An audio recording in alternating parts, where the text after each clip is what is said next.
नमस्कार बच्चों, कैसे हैं आप। आज हम बच्चों पढ़ेंगे वसंत भाग 2 की एक कविता है शाम एक किसान। सर्वेश्वर दयाल सक्सेना जी ने इस कविता को लिखा है और बहुत छोटी सी कविता है। इसमें जो है प्रकृति का मानवीकरण किया गया है। ठीक है, तो कविता पढ़ते हैं सीधा। शाम एक किसान, पेज नंबर 63 निकाल लेंगे सभी बच्चे हैं। आकाश का साफा बांधकर सूरज की चिलम खींचता बैठा है पहाड़, घुटनों पर पड़ी है नदी चादर सी, पास ही दहक रही है पलाश के जंगल की अंगीठी। अंधकार दूर पूर्व में सिमटा बैठा है भेड़ों के गल्ले सा, अचानक बोल उठा मोर जैसे किसी ने आवाज़ दी, सुनते हो। चिलम औंधी, धुआं उठा, सूरज डूबा, अंधेरा छा गया। ठीक है बच्चों, ये छोटी सी कविता है। यहाँ क्या किया गया है कि देखो, आकाश का साफा बांधकर सूरज की चिलम खींचता। यहाँ पर जैसे किसान हैं अपने खेतों से लौट कर आते हैं जाड़े के दिनों में, सर पे साफा बंधा होता है और जो है आके अपने घर में रेस्ट करते हैं, जो है हुक्का पीते हैं, है ना। तो ऐसे ही अब जैसे हम रोज़मर्रा में ले लेते हैं, हमारे घर में जो पेरेंट्स हैं हमारे, वो ऑफिस से आते हैं शाम को, माताएं खाना बना रही होती हैं, पूजा कर रही होती हैं, बच्चे खेल रहे होते हैं और इस तरह से ये जो एक दृश्य रहता है आमतौर पर यहाँ इस कविता में सर्वेश्वर दयाल सक्सेना जी ने जाड़े की शाम का जो प्राकृतिक दृश्य है उसका चित्रण किया है। ठीक है, तो यहाँ पर पहाड़ जो है वो किसान के रूप में चित्रित किया गया है। ठीक है, जाड़े के दिन है, पहाड़ किसान के रूप में कैसा दिख रहा है सर्वेश्वर दयाल सक्सेना जी को मैं आपको बताता हूँ। बच्चे ध्यान से सुनेंगे कि आकाश का साफा बांधकर सूरज की चिलम खींचता बैठा है पहाड़। पहाड़ मानो किसान के रूप में बैठा है और उसने आकाश का जो है साफा, मतलब आकाश में जो पीले काले सफ़ेद सफ़ेद बादल हैं और आकाश के बादल का साफा या आकाश कहिए का साफा सर पे बांधा है। ठीक है, और आकाश का साफा बांध बैठा है, चिलम खींचता। और शाम का दृश्य है, ये बात तो पता चल गई कि आकाश का साफा सर पे बांध रखा है और शाम का दृश्य हुक्का पी रहा है। तो शाम के दृश्य में जो सूरज की लालिमा अधिक दिखाई देती है, तो सूरज को अपनी जो है हुक्के की चिलम है ना, तो सूरज को सुलगती चिलम में भरकर वो पी रहा है ना। सूरज है लाल लाल, वो उसकी चिलम में है और वो हुक्का पी रहा है किसान। ठीक है, तो सूरज को भी जो है जो अपने हुक्के की चिलम में भरकर वह पी रहा है किसान। ठीक है, यहाँ तक का तो इसमें ये है, आकाश का साफा बांधकर सूरज की चिलम खींचता, ठीक है, बैठा है किसान। और आगे लिखता है, घुटनों पर पड़ी है नदी चादर सी। अब जैसे पहाड़ के नीचे नदी बह रही होती है, तो इस पहाड़ के जैसे जो नदी है वो चादर सी दिखाई दे रही है। नदी कैसी दिखाई रही है, उसके घुटनों पर जो चादर सी है ना, चादर की तरह जो है नदी दिखाई दे रही है, क्योंकि सफ़ेद सफ़ेद नदी जैसे बहती हुई नज़र आती है। तो सक्सेना जी ने कैसे देखा कि पहाड़ के घुटनों पर ये जो है ना नदी जो है चादर सी दिखाई दे रही है। देखो नदी चादर सी पड़ी है ना।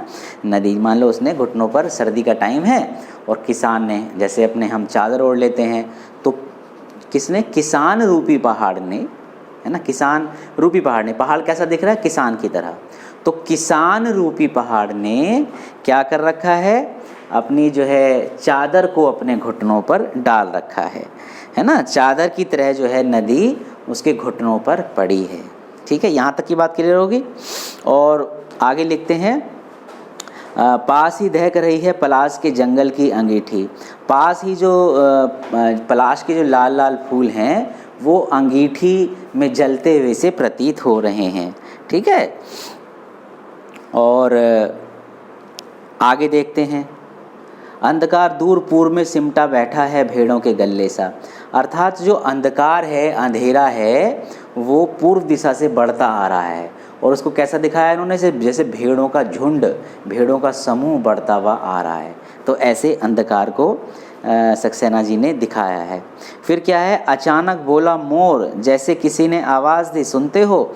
तो ये जैसे आकाश का साफा बांधकर और सुलगते सूरज की चिलम जो है पी रहा था पहाड़, हैं किसान रूपी पहाड़, तो और उसके घुटनों पर पड़ी थी नदी, चादर की तरह उसके घुटनों पर नदी पड़ी थी, है ना, बिछी थी, ओढ़ रखी थी लिख सकते हैं, है ना। और अंधकार जो है पूर्व दिशा से बढ़ता आ रहा था। कैसा अंधकार था, जैसे भेड़ों का समूह बढ़ता हुआ आ रहा उसकी तरफ, ऐसे अंधकार बढ़ता हुआ आ रहा था। तो अचानक किसी ने आवाज़ दी, बोले, है ना, जैसे गृहणियाँ पीछे से आवाज़ दी हैं। तो बोलते ही जो है पहाड़ हड़बड़ा कर उठा, एकदम से उसकी जो है नींद जगी, ऐसे जो वो ध्यान मग्न होकर शांति से चिलम पी रहा था, है ना। तो क्या हुआ, अचानक बोला मोर, जैसे मोर ने कहा हो, अजी सुनते हो।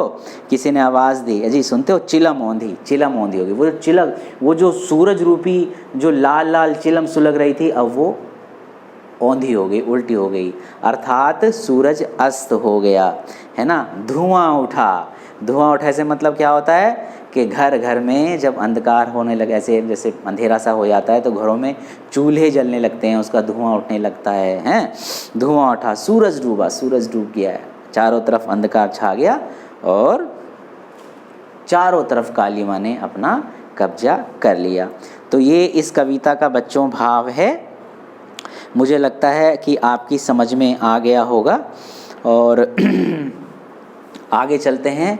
अब हम कर रहे हैं प्रश्न उत्तर इसके, और प्रश्न उत्तर हम शुरू कर रहे हैं भाषा की बात से। भाषा की बात में आप देखेंगे बच्चों, सबसे आखिरी में इसमें एक क्वेश्चन है, मैंने लिखा है भाषा की बात का यहाँ प्रश्न। आप देखेंगे कि नीचे लिखी पंक्तियों में रेखांकित शब्दों को ध्यान से देखिए। अच्छा, इसमें एक बात अभी और रह गई है बच्चों जो मुझे बतानी चाहिए, ये प्रश्न पर सीधे ना आए हम। तो इसमें जैसे आकाश का साफा बांधकर, पेज नंबर 63 पर, है ना, आकाश का साफा, सूरज की चिलम खींचता है बैठा है पहाड़, ये जो पंक्तियां हैं इसमें रूपक अलंकार है, ठीक है। और घुटनों पर पड़ी है नदी चादर सी, जो पहाड़ के घुटनों पर जैसे नदी पड़ी है ना, चादर रूप में दिखाया गया है। नदी कैसी है, चादर सी लग रही है नदी, सफ़ेद सफ़ेद नदी है। तो यहाँ पर उपमा अलंकार है, चादर सी के अंदर क्या है, उपमा अलंकार है, नदी चादर सी। पास ही दहक रही है पलाश के जंगल की अंगीठी, ये पुनः रूपक अलंकार है। और सिमटा बैठा है भेड़ों के गले सा, इसमें उपमा अलंकार है। ये बात भी ध्यान रखनी चाहिए जब हम सौंदर्य पढ़ते हैं, भाव सौंदर्य, शिल्प सौंदर्य हमें आना चाहिए। तो यहाँ तक की बात मुझे लगता है कि क्लियर हो गई। यहाँ सारी बातें हमने क्लियर कर ली हैं। और अब हम चलते हैं इसके प्रश्न उत्तर पर। तो प्रश्न में देखिए, सबसे भाषा की बात में ये कहा गया है, आप पुस्तक देखेंगे कि ये देखिए लास्ट में, घुटनों पर पड़ी है नदी चादर सी, सिमटा बैठा है भेड़ों के गले सा, पानी का पर्दा सा मेरे आसपास था हिल रहा, मंडराता रहता था एक मरियल सा कुत्ता आसपास, दिल है छोटा सा छोटी सी आशा, घास पर फुदकती नन्ही हैं सी चिड़िया। अब ये जो इसमें कहा गया है, इसमें जो ये लिखा है नन्ही सी चिड़िया, तो इसमें जो है अब हमें करना क्या है, इसमें हमें ये नीचे लिखा है कि इसमें देखिए, सभी बच्चे देखेंगे, इन पंक्तियों में सा सी का प्रयोग व्याकरण की दृष्टि से कैसे शब्दों के साथ हो रहा है। तो हमें सिर्फ ये बताना है इनमें कि ये जो सी है, ये सा है, ये सा है, ये सा है, ये सा है और ये सी है, इन किन शब्दों के साथ इनका प्रयोग हुआ है, हमें ये बताना है सिर्फ, वो व्याकरण की दृष्टि से क्या हैं। अब देखिए, इस सी का प्रयोग चादर के साथ हुआ है। ये चादर क्या है, चादर संज्ञा है। चादर क्या है, संज्ञा। यहीं लिख देता हूँ, बच्चे ध्यान देंगे, चादर संज्ञा है। गल्ले सा, गल्ला समूह को कहते हैं, गल्ला भी संज्ञा है, ठीक है। पर्दा, मेरे आसपास पर्दा, पर्दा भी संज्ञा है। आगे चलते हैं। उसके बाद मरियल सा, मरियल यानी कमजोर, लाचार, है ना, तो मरियल क्या है, विशेषण है। उसके बाद छोटा, छोटा भी विशेषण है, लाइन डाल के मैंने इधर लिख दिया है, आप बच्चे ध्यान रखेंगे, ये भी विशेषण है। छोटा, मोटा, पतला, लंबा, ऊंचा, है ना, ये सारे के सारे विशेषण हैं। और विशेषण में भी गुणवाचक विशेषण। ऐसे ये नन्ही, सी का प्रयोग नन्ही के साथ हुआ, ये भी विशेषण है। ठीक है, तो इसमें हमें मुख्य रूप से यही बताना था कि ये जो सा सी है, इनका प्रयोग किन शब्दों के साथ हुआ है और वे शब्द क्या हैं। तो जैसे सी का प्रयोग इसके साथ हुआ है चादर, ये चादर संज्ञा है। सा का प्रयोग गले के साथ हुआ, ये भी संज्ञा है। ऐसे ही सा का प्रयोग पर्दा के साथ हुआ, ये भी संज्ञा है। और सा का प्रयोग यहाँ मरियल के साथ है, ये विशेषण है। और सा छोटा, ये भी विशेषण है। नन्ही, ये भी विशेषण है।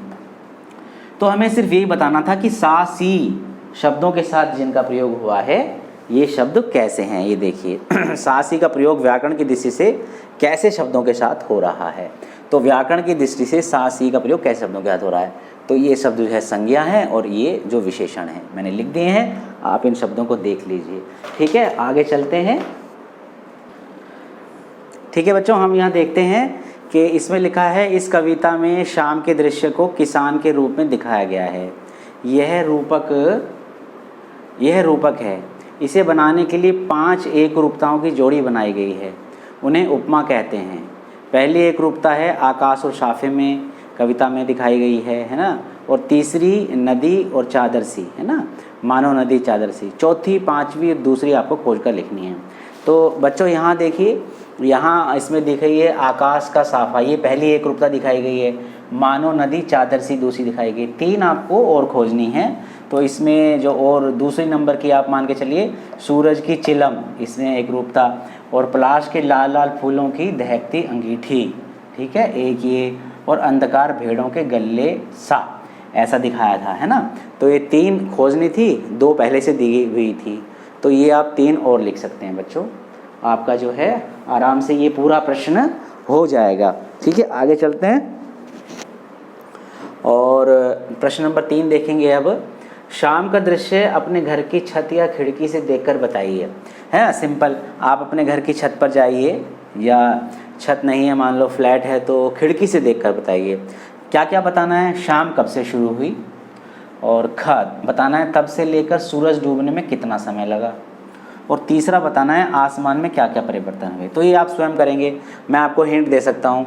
शाम कब से शुरू हुई, शाम लगभग गर्मियों में जैसे शाम 7 बजे से शुरू होती है। कितने बजे से, 7 बजे से। आप लिख सकते हैं शाम 7 बजे से शुरू हुई। तब से लेकर सूरज डूबने में कितना समय लगा। अब अंधकार होने तक 7:30 हो जाते हैं, 7 बजे से लेकर 7:30 तक। तो लिख सकते हैं तब से लेकर सूरज डूबने में आधे घंटे का समय लगा। ठीक है, और आसमान में क्या क्या परिवर्तन हुए, आप इसमें लिख सकते हैं। आसमान में जो है अंधकार बढ़ता गया और पक्षी चहचहाते हुए घर की तरफ लौटने लगे। और आसमान में घरों से निकलता हुआ धुआं आसमान की तरफ बढ़ता दिखाई दिया। तो ये 3-4 पॉइंट आप इसमें लिख सकते हैं। तो ये प्रश्न भी आपका आसानी से हो जाएगा। आप इसको रोक कर या पॉज करके बच्चों आराम से इन प्रश्नों को लिख सकते हैं। अब आगे चलते हैं। एक बड़ा सिंपल सा प्रश्न है, देखो बच्चों, एक ये तीसरा प्रश्न है। मोर के बोलने पर कवि को लगा मानो किसी ने कहा हो सुनते हो। जैसे मोर ने पीछे से आवाज़ दी थी, है ना। तो जो शाम रूपी पहाड़ था, शाम रूपी किसान था, और ऐसा कहिए कि किसान रूपी जो पहाड़ था एकदम हड़बड़ा कर उठा, है ना, जैसे मोर की आवाज़ सुनकर। तो यहाँ पर कुछ पक्षियों की बोलियाँ हैं। हम किन से उन पक्षियों को एसोसिएट करते हैं, किन से उन पक्षियों को जोड़ते हैं। तो यहाँ है, देखो, पक्षियों की बोलियाँ सुनकर उन्हें भी 1 या 2 शब्दों में बांधिए हैं। तो कबूतर कहता है खत लाया, चिट्ठी लाया, है ना, चिट्ठी। गाना सुना है आपने वो वाला, है ना, पहले प्यार की पहली चिट्ठी साजन को दिया, कबूतर जा जा जा, है ना, चिट्ठी से हम जोड़ते हैं। तोता बात दोहराता है ना, बात दोहराएगा। जैसे मिट्टू तो वही बोलता है मिट्टू, ऐसे करके। कोआ, कोई आएगा। कौवा जैसे छत पे मोटेर पे आके बैठ जाता है तो लगता है कि भाई आज कोई मेहमान आने वाला है, जल्दी से कोई आने वाला है घर में। और चील दूर तक देखने वाली, भाई कुछ हो गया है कहीं, है ना, वो दूर तक देखने वाली होती है। मैना सुंदर दिखती हो, तुम सुंदर हो। हंस हंस को हम जो है जोड़ते हैं मोती चुनने से, मोती चुन लो, है ना। तो ये पक्षी हैं और इनको हम इन शब्दों के आगे हमने इनको जोड़ दिया। ठीक है बच्चों, तो ये वीडियो आप प्रश्न उत्तर भी कर सकते हैं इसके। और कविता से आगे का भी एक छोटा सा प्रश्न है कि इस कविता को चित्रित करने के लिए किन किन रंगों का प्रयोग किया गया है। तो इस कविता को चित्रित करने के लिए नारंगी, सफ़ेद, भूरा, काला, है ना, आदि शब्दों का प्रयोग किया गया है। और शाम के समय ये क्या करते हैं पता लगाइए। कौन कौन? पक्षी, पेड़ पौधे। बताइए पक्षी क्या करते हैं? वेरी गुड, अपने घोंसलों की तरफ जाते हैं, बहुत सुंदर। और पेड़ पौधे नहीं, एकदम शांत खड़े हुए प्रतीत होते हैं, है ना पेड़ पौधे। बताइए खिलाड़ी खेलने के बाद विश्राम करते हैं, पूरा दिन खेलते हैं थक जाते हैं तो शाम के समय विश्राम करते हैं। इसमें लिखा है शाम के समय क्या करते हैं, तो खिलाड़ी खेलने के बाद शाम के समय विश्राम करते हैं। और पिताजी क्या करते हैं? ऑफिस से आते हैं, कार्यालय से घर आते हैं।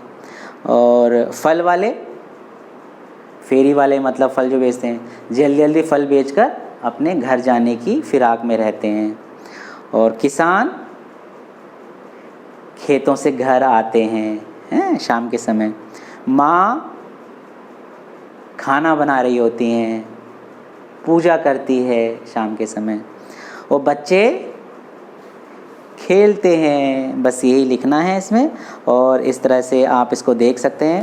ये कविता आपको कैसी लगी, प्रश्न उत्तर कैसे लगे, भाव कैसा लगा? अगर अच्छा लगा तो लाइक अवश्य करें, सब्सक्राइब अवश्य करें और इन प्रश्नों को रोककर आप अपनी कॉपी में भी कर सकते हैं। ठीक है बच्चों, अच्छा लगा तो इसको शेयर अवश्य करना अपने फ्रेंड्स के बीच में।